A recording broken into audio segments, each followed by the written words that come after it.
ఈ సంచార జాతుల పూసల కులానికి డిఎన్టీ సర్టిఫికేట్లు ఇవ్వాలని, అదేవిధంగా పూసల భవనం ఏదైతే రాష్ట్ర ప్రభుత్వం గతంలో ఇచ్చిన భవనానికి ₹1 కోటి వెంటనే శాంక్షన్ చేయాలని, అదేవిధంగా ప్రత్యేక రిజర్వేషన్ రాష్ట్ర ప్రభుత్వం గతంలో మేనిఫెస్టోలో పెట్టే విధంగా 5% రిజర్వేషన్ కల్పించాలని, అదేవిధంగా సంచార జాతులకి ఎంబీసీలకి ప్రత్యేక మంత్రిత్వ శాఖ ఇస్తా అని గతంలో చెప్పిన రాష్ట్ర ప్రభుత్వము వెంటనే మంత్రిత్వ శాఖను కూడా ప్రకటించాలని, అదేవిధంగా అర్హులైన పేదలకు పూసల బిడ్డలు గ్రామంలో ఉంటారు అర్హులైన పేదలకు కూడా వెంటనే ఇండ్లు ఇవ్వాలని, అదేవిధంగా అయితే రేషన్ కార్డు లేక సంచార జాతుల్లో ఉన్న వారికి కూడా ప్రతి ఒక్కరు కూడా పూసల అని రాష్ట్ర కమిటీ వాళ్ళు నిర్వహించిన పత్రం ఇస్తే వారికి ఖచ్చితంగా వెంటనే వారికి రేషన్ కార్డులు కూడా ఇవ్వాలని, అదేవిధంగా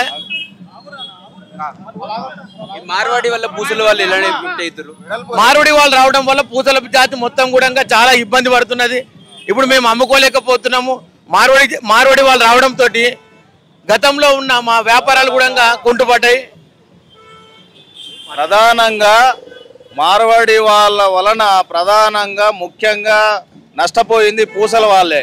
ముఖ్యంగా మేము చేసే వ్యాపారం ఏదైతే ఉన్నదో మా శ్రీ సౌందర్య వస్తువులను ఏదైతే అమ్ముతారో కాటుక కుంకుమ మరి స్త్రీకి సంబంధించినట్టు అలంకార వస్తువులకు సంబంధించినట్టు అమ్మేటివి ఈరోజు వాళ్ళు కంగని మాల్స్ అని చెప్పి మొదలు మా యొక్క కడుపును కొట్టిన వారు వాళ్ళే. తర్వాత చిన్నగా వాళ్ళందరూ అన్ని బిజినెస్లకు రావడం జరుగుతూ ఉంది.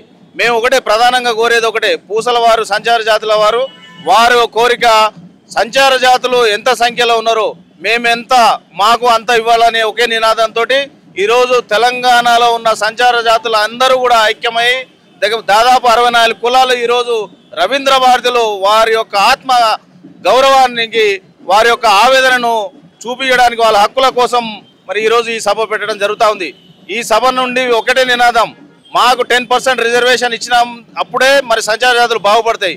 ముఖ్యంగా మార్వాడి వారి వలన ఇది వృత్తి కోల్పోతున్నది పూసల వాళ్ళు. కాబట్టి దయచేసి we also support the go back Marwadi.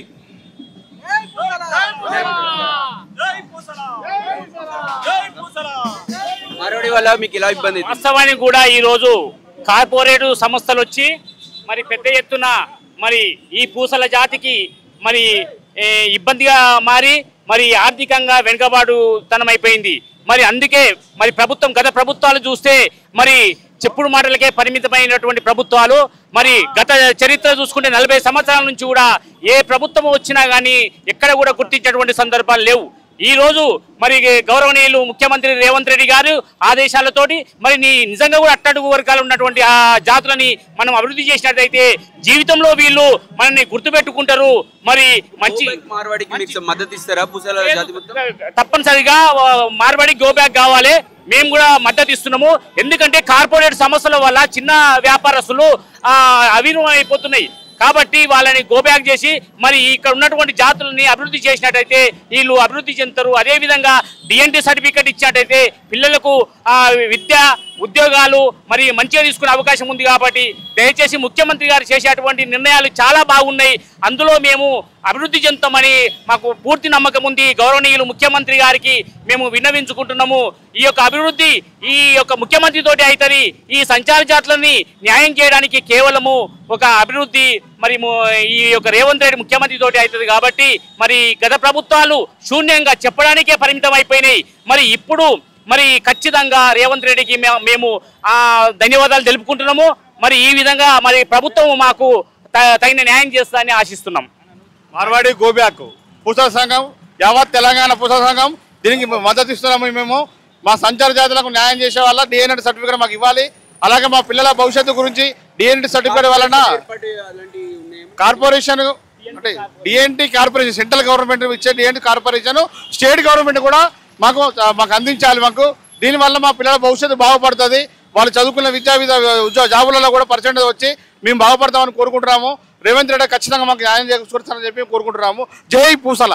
ఈ సంచార జాతిలో ఉన్నటువంటి పూసల కులానికి మరి వెన్నంటూ ఉన్నటువంటి కాంగ్రెస్ పార్టీకి మరి పనిచేసుకుంటూ ఈ రోజు మరి ఆ ప్రభుత్వం రావడానికి మరి గజ్జగట్టుకున్నటువంటి మేము పార్టీకి వెన్నెంక ఉండి పని చేసినాము. మరి ఇంతమంది ఎమ్మెల్యేలని భారీ ఎత్తున గెలిపించుకోవడానికి మా వంతు కృషి ఉంది ఉడత భక్తి. కాబట్టి ఖచ్చితంగా సంచార జాతుల్లో డిఎన్టీ కార్పొరేషన్ ఏర్పాటు చేయాలి. మరి డిఎన్టీ కార్పొరేషన్ చేసి మా సంచార జాతుల్లో ఉన్నటువంటి మాకు ఇస్తే మేము న్యాయం జరుగుతుంది, మరి మా కులం అభివృద్ధి కూడా చెందుతుందని రేవంత్ రెడ్డి గారికి విన్నవించుకుంటున్నాం. ఈరోజు నిజంగా మనం చూసినట్టయితే న్యాయ వ్యవస్థలో కూడా సంచార జాతులకు అన్యాయం జరుగుతూ ఉంది. స్వతంత్రం వచ్చి 79 సంవత్సరాలు అవుతున్న ఈ రోజు వరకు ఉమ్మడి ఆంధ్రప్రదేశ్లో అయితే మరి తెలంగాణలో అయితే ఇప్పటి వరకు కూడా మరి సంచార జాతులకు సంబంధించినటువంటి న్యాయవాదులకు జీపీలలో కానీ పీపీలలో కానీ మరి ప్రభుత్వ ప్యానెల్స్లలో కానీ ఇంతవరకు న్యాయం జరగలే. ఇంతవరకు ఒక క్వాలిఫైడ్ అడ్వకేట్ను కూడా ప్రభుత్వం నియమించకపోవడం నిజంగా బాధాకరం. నేను కోరుకునేది ఒకటే, తెలంగాణ స్వరాష్ట్రం ఏర్పడినాకైనా మరి సంచార జాతులకు న్యాయం జరుగుతుందని ఆశతో మరి తెలంగాణ మలి ఉద్దేశ ఉద్యమంలో సంచార జాతులు మరి రథయాత్రలు చేసిర్రు, పోలీసుల దెబ్బలు తిన్నారు, కేసులకు పాలయ్యారు. అయినప్పటికీ కూడా స్వరాష్ట్రం వచ్చినాక కూడా అదే వ్యవస్థ కొనసాగుతుంది. ఈరోజు కూడా హ్యాబిచువల్ ఒఫెండర్ యాక్ట్ పేరు మీద సంచార జాతుల పిల్లల మీద పుట్టుకతోటే నేరస్తులుగా అనే ఒక ప్రపగండలో ఇప్పటికీ కూడా మరి పోలీసు వ్యవస్థ కొనసాగుతూ ఉంది. కాబట్టి మీ వేదిక ద్వారా మీ ఛానల్స్ ద్వారా నేను ప్రభుత్వాన్ని కోరేది ఒకటే, సంచార జాతుల బిడ్డలకు న్యాయం చేయండి, సంచార జాతులకు సంబంధించిన న్యాయవాదులకు న్యాయం చేయండి, సంచార జాతులకు సంబంధించిన యువతకు న్యాయం చేయండి, సంచార జాతులకు సంబంధించినటువంటి విద్యార్థులకు విద్యను నేర్చుకునే అవకాశం ఇవ్వండి, చదువును నేర్చుకునే అవకాశం ఇవ్వండి, పాఠశాలలో వారికి వితౌట్ ఎంట్రన్స్ వారికి అవకాశాలు ఇవ్వండి, కాలేజీలలో అవకాశాలు ఇవ్వండి. మరి ఇప్పటి వరకు కూడా రేషన్ కార్డు కూడా లేని పరిస్థితులలో నేడు సంచార జాతులు ఉన్నాయి. మీరు మరి జీడిమెట్ల తీసుకున్నట్టయితే ఒక పూసల తల్లికి ఈ రోజు వరకు కూడా ఒక ఆధార్ కార్డు లేదని అంటే చాలా దుర్మార్గమైన పరిస్థితి. ఈ రోజు కూడా మరి సంచార జాతులకు సంబంధించిన వారికి రేషన్ కార్డు లేకపోవడం, ఆధార్ కార్డు కూడా లేకపోవడం అనేది నిజంగా కూడా మరి ప్రభుత్వాలే కావచ్చు, అధికారులే కావచ్చు మరి గమనించాల్సిన అవసరం ఉన్నది. కాబట్టి దయచేసి ప్రభుత్వాన్ని మరి ముఖ్యంగా ప్రజాపాలనలో మరి ముందుకు పోతున్నటువంటి శ్రీ రేవంత్ రెడ్డి గారిని కోరేది ఒకటే, సంచార జాతుల గురించి పట్టించుకోండి. మా మిత్రులు చెప్పినట్టు డిఎన్టీ కార్పొరేషన్ వెంటనే ఏర్పాటు చేయండి.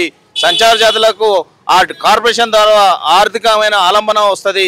తద్వారా విద్యార్థులకు ఫ్రీ కోచింగ్స్ పెట్టండి, వితౌట్ ఎంట్రన్స్ మరి గురుకులాల్లో కానీ మరి ఇంజనీరింగ్ కాలేజీలు కానీ మరి ఫ్రీ రియంబర్స్మెంట్ పెట్టండి. తద్వారా మరి సంచార జాతులకు కూడా విద్యా అవకాశాలు పెరుగుతాయి, ఉద్యోగ అవకాశాలు పెరుగుతాయి. అదేవిధంగా ఈ రోజు వరకు ఏదైతే ఇప్పుడు ఇంతకుముందు చెప్పినట్టు న్యాయ వ్యవస్థలో కూడా మరి న్యాయవాదులకు, క్వాలిఫైడ్ న్యాయవాదులకు, సంచార జాతి బిడ్డలకు అన్యాయం జరుగుతూ ఉంది. కాబట్టి వారికి కూడా మీ ప్యానెల్స్లలో అవకాశం ఇవ్వండి అని మరోసారి కోరుకుంటూ సంచార జాతులకు తప్పకుండా 10% రిజర్వేషన్ కల్పించాలనే నినాదంతో ఈరోజు రవీంద్ర భారతిలో 64 కులాలు ఏర్పాటు చేసినటువంటి ఈ సభకు హాజరవుతున్నటువంటి మంత్రులకు కానీ మరి ప్రజాప్రతినిధులకు కానీ మరి సంచార జాతుల బిడ్డలకు, అదేవిధంగా ముఖ్యంగా మీడియా మిత్రులకు అందరికీ కూడా మరోసారి ధన్యవాదాలు తెలియజేస్తా ఉన్నాను. Thank you very much. సంచార జాతులకు ప్రత్యేకంగా రిజర్వేషన్లు కల్పించాలి, ఎస్సీ ఎస్టీ హోదా కలిగిన రిజర్వేషన్లు ఇవ్వాలని అడుగుతున్నాం. ఈ కులాలని అందరు తిట్టుపదాలుగా వాడుతున్నారు కాబట్టి మాకు కూడా అట్రాసిటీ చట్టాన్ని ఇవ్వాలి. ఇప్పటికీ ఊరు బయట గుడిసెలలోనే నివసిస్తున్న మాకు పక్కా ఇల్లు నిర్మాణం జాగా ఇచ్చి ఇల్లు నిర్మించి ఇవ్వాలి. అవి కూడా అపార్ట్మెంట్లలో కాకుండా సొంత ఇండ్లు ఉండాలి. గంగిరెద్దులు ఉంటాయి, ఇలాంటివి ఉంటాయి. మేము అపార్ట్మెంట్లలో ఉండలేము కాబట్టి సొంత ఇల్లు నిర్మించి ఇవ్వాలి. మా పిల్లల కొరకు ప్రత్యేకమైన రెసిడెన్షియల్ స్కూల్స్ కట్టియాలని మేము ప్రభుత్వాన్ని డిమాండ్ చేస్తున్నాం. ఆగస్టు 31వ తేదీ విముక్త జాతుల దినోత్సవం సందర్భంగా 31వ తేదీ వీలు కాక ఈ రోజు మేము కార్యక్రమం చేస్తున్నాం. మాకు పర్మిషన్ అప్పుడు దొరకలే కాబట్టి తప్పకుండా మాకు ప్రత్యేక విద్యా, ఉద్యోగ, ఆర్థిక, రాజకీయ రంగాలలో ప్రత్యేక రిజర్వేషన్లే మా లక్ష్యం. మేము అదే డిమాండ్ చేస్తున్నాం ప్రభుత్వాన్ని. నేను సంచార జాతుల మహిళా సంఘం అధ్యక్షురాలు తెలంగాణ స్టేట్ మాట్లాడుతున్నాను. అత్యంత దుర్భరమైన జీవితాలు సంచార జాతులై గత ప్రభుత్వాలు ఎవ్వరు కూడా 79 సంవత్సరాల నుండి సంచార జాతుల విముక్తి దినోత్సవం జరపలేదు. కానీ దయదలిచి కాంగ్రెస్ ప్రభుత్వం, తెలంగాణ ప్రభుత్వం సంచార దినోత్సవాన్ని జరుపుతుంది. వారికి మేము ఆ ప్రభుత్వానికి థ్యాంక్స్ చెప్పుకుంటూ ఈరోజు అక్కడ కొట్టుకుంటున్నటువంటి వాళ్ళు మా పెద్దమ్మల కులము చాలా అత్యంత దుర్భరమైనది. ఇప్పటికి కూడా డేరల కిందనే వాళ్ళు బతుకుతున్నారు. మా పిల్లలకు చదువులు లేవు, గిన్నెలు పట్టుకొని అడుక్కొని తినే పరిస్థితి ఉంది. కాబట్టి ప్రభుత్వం చిత్తశుద్ధితోటి ఖచ్చితంగా వెంటనే సంచార జాతులకు మానవ హక్కులు ఉల్లంఘన కాకుండా చర్య తీసుకోవాలని చెప్పేసి మేము డిమాండ్ చేస్తూ ఉన్నాము. మంత్రి గారు కూడా ఇంకొక 10 నిమిషాలలో జాయిన్ అయిపోతున్నారు. తప్పకుండా తెలంగాణ ప్రభుత్వము సంచార జాతి పట్ల తప్పకుండా పనిచేస్తుంది అనేది మాకు విశ్వాసం ఉంది. థ్యాంక్స్. నేను సంచార జాతుల ప్రధాన కార్యదర్శిగా మాట్లాడుతున్నాను. ఈరోజు సంచార జాతులలో ఉన్న కులాలలో ఏ కులం తీసుకున్నా కూడా చాలా అట్టడుగున స్థాయిలో ఉన్నాయి. ఎస్సీ ఎస్టీల కన్నా కూడా దీనాది దీనమైన స్థితిలో ఈ సంచార జాతుల కులాలు ఉన్నాయి. ఎందుకంటే ఇప్పుడు కూడా జీవనోపాధి కోసం అడుక్క తినే కుల వృత్తులలో కూడా ఇప్పుడు కొనసాగుతున్నాయంటే ఈ గత ప్రభుత్వాలకు కూడా నేను హెచ్చరికలు చేస్తున్నాను. ప్రజెంట్ కూడా ఉన్న ప్రభుత్వాన్ని కూడా హెచ్చరికలు చేస్తున్నాను. ఏంటంటే ఈ పాలకులు సంచార జాతులను పట్టించుకోకుండా ఇలా రోడ్ల పాలు చేస్తే ఆ బతుకులు కూడా హీనంగా ఉంటాయి. దయచేసి చెప్తున్నాను, రేవంత్ రెడ్డి ప్రభుత్వాన్ని కూడా నేను తెలియజేస్తున్నాను. దయచేసి సంచార జాతుల్ని ఆదుకునే బాధ్యత మీ పైన ఉంది. ఇప్పుడైనా ప్రభుత్వాలు మమ్మల్ని గుర్తించి మాకు ఏదైతే డిఎన్టీ సర్టిఫికెట్లు కావాలో ఆ డిఎన్టీ సర్టిఫికెట్లు ఖచ్చితంగా మాకు ఇప్పించాలి. అలాగే అన్ని రిజర్వేషన్లో కూడా మేము 10% రిజర్వేషన్, సపరేట్ రిజర్వేషన్ మేము కోరుతున్నాము సంచార జాతులకు. కనుక దయచేసి ప్రభుత్వాలు కూడా 10% రిజర్వేషన్ ను కల్పించాలని మేము కోరుకుంటున్నాము. అలాగే సంచార జాతులలో కూడా చాలా వరకు ఇల్లు లేకుండా రోడ్ల పైన మరియు ఊరి చివరల గుడిసెలలో బతుకుతున్నాము. కావున ప్రభుత్వాలు స్పందించి వెంటనే ఇందిరమ్మ ఇళ్లను కేటాయించి మమ్మల్ని ఆదుకోవాలని చెప్పి ప్రభుత్వాలకు డిమాండ్ చేస్తున్నాను.